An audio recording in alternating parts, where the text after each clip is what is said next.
What's up guys, Houndish here, and today there is no This Week at Bungie, and of course we're in very quiet times right now, so we got an uber tiny, uber fast update today. DMG confirmed the first TWAB of 2022 should be next week. So we'll jump in with a couple of very minor updates since we haven't done any for a couple of weeks. And initially on the subject of that first TWAB for the year, DMG suggested that we don't get too hyped. And when players said they were hoping for Witch Queen news or crafting info, DMG said I can tell you now that they're not going to be having any massive conversations about Witch Queen stuff. But he says we'll try to find some news to cover so it isn't too light. So keep those expectations in check for next week's update, although there may be a few interesting bits of commentary, if they can find some news. But in other news, Bungie are looking to cook up a new community emblem for the game. You may have heard about new light players or lapsed Destiny players returning to the game and being thrown directly into Days of Eternity. And I'm guessing that's just the way Bungie set it up, to have players logging in after a long period of time, thrown straight in to check out the activity. But, of course, a lot of players are at pretty low power levels, and so at the moment there are whole lobbies of new players or returning players who are under-leveled for the activity, but also don't necessarily have champion mods and things like that, and are struggling to get the activity completion done so that they can go and do other things in the game.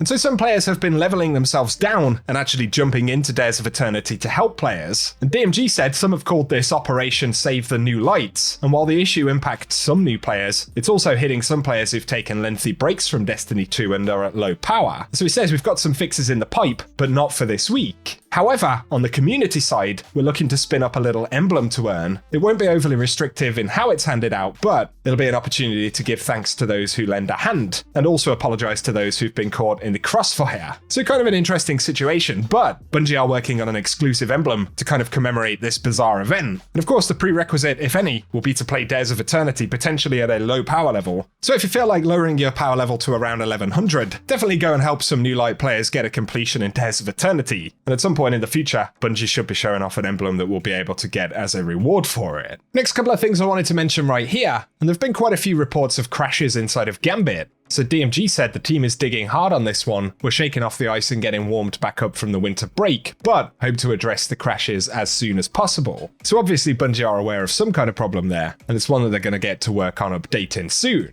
Next though, on the subject of PvP, and some players said it's time to revert the 6-second respawn timer in the Crucible, and DMG confirms the team is actually looking at this. So he said we'll let you know what's happening when a decision has been made as to whether they're going to adjust that. And so it is a possible change that we're going to see, but DMG also added that they're planning to address feedback around skill-based matchmaking and matchmaking quality in general in Crucible. And he points out that turning skill-based matchmaking off completely leads to numerous complications in how matches are made and lobbies are balanced, but they do hope to have news in the next few months on what they're planning to do. Some folks also discovered that Heavy Ammo Finder can actually work inside of PvP, and so Lanza posted a video, but DMG responded, and according to the team, it would require 15 plus kills, consisting of actual kills and not opponents defeated, without dying in order to take advantage of it. But they're still planning to look at it and see if they can get a fix. So technically Heavy Ammo Finder works, but you're pretty much going to have to play like a god in order to get it to proc. Otherwise, there isn't a lot of newsy stuff to touch on, but it's good to check in with you guys. I've been a bit quiet myself content-wise, as on top of the holiday, just as I wanted to get back into posting, we all came down with a horrible flu, so it's been a kind of poopy first week of the year. But nonetheless, we'll get there.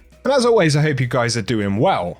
Once again, while these next couple of weeks may be a little bit quieter, Witch Queen is still only next month, and so there'll be a few things to think about gameplay-wise, plus a lot more conversation about the expansion, changes, and all the various previews that we'll get leading up to that. So, as always, it's just a case of riding out these slightly quieter spells. But if you guys have enjoyed the video today, definitely get subscribed to the channel so I can keep you posted with more Destiny content. And also a like rating down below really does help us out. But otherwise, thanks as always for tuning in, and I hope you guys have an awesome day.